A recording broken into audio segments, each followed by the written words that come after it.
After some contentious negotiations over the last several days, Delta has reached a tentative agreement over the weekend with its pilots. And Phil LeBeau joins us now with more. Hey, Phil. Hey, Joe. The labor peace that a lot of people have been waiting for in the airline industry, well, it needs to go through the pilot unions at a number of the major airlines. And over the weekend, it took a big step towards that happening with Delta and its pilots agreeing on a new 4-year contract. Here are the details. 31% pay increase. There's also a one-time bonus payment totaling 22% of back pay based on the percentage of salary over the last 3 years. Total cost $7.2 billion. Remember, Delta pilots and the airline have been in really contentious talks for some time. We've seen the informational pickets around the country. The rank and file had authorized their leadership to okay a strike.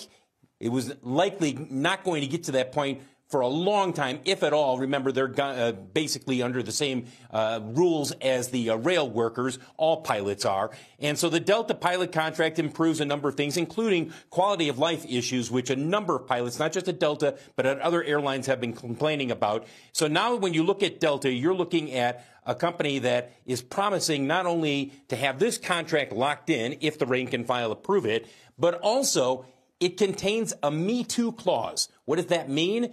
The pilots at Delta are guaranteed in this contract to always make 1% more than whatever the final contract is at American and United. Essentially, it's an escalator clause. So as you take a look at shares of Delta, this is one of those moves that a lot of people have been saying, once you get this, this could be the clearance that the airline stocks need as far as labor stability going into next year. We'll see if the cost is a little bit too high as we start to see the analysts weigh in. This also sets the stage for American and United. Remember, American pilots have previously rejected a 19% pay increase for a tentative contract that was agreed to, went back to the drawing board. Also, as you take a look at Southwest, remember the pilots there have requested federal mediation. So this could ultimately be a contract at Southwest where a federal mediator basically puts it together, an agreement potentially between the pilots and Southwest. So let's see what the airline stocks do, because this will be the time when people start to say, okay, how much do we expect labor costs to increase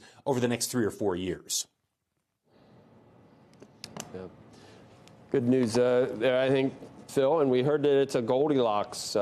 Someone said we need oatmeal, just the right temperature for what travel is going to be like. Oil prices. Well, Morgan Stanley was out with a note today saying that Morgan Stanley believes that we could be hitting a Goldilocks moment for airline stocks next year. Combination of the demand, you get the labor piece not locked in, you see jet fuel potentially come back a little bit.